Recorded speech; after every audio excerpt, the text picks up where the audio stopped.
The Secretary General of the Waddani Party in Somaliland, Khadar Hussein, has asserted that international recognition for Somaliland hinges upon the inclusion of LasAn. His remarks came after the armed militia's full takeover of the city and military installations belonging to the Somaliland National Army during the clashes on August 25th.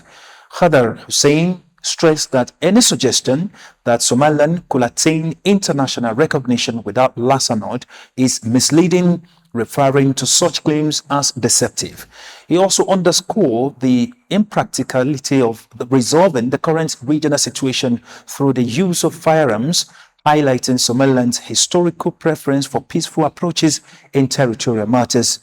While acknowledging that peaceful resolution were more attainable in the early stages of the conflict due to lower human and property casualties, Khadar cautioned against repeating past mistakes by resorting to force.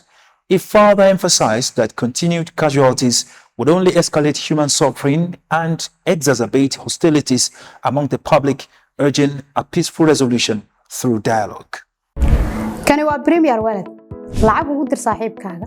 ugu adeego meel kasta ku bixi biilasha u dir hana lagaaga soo diro meel walba ka maamulo akoonkaaga iyo kaarkaaga Premier Bank la soo deg maanta oo ku maaree kuna horumari noloshaada dhaqaale Premier Wallet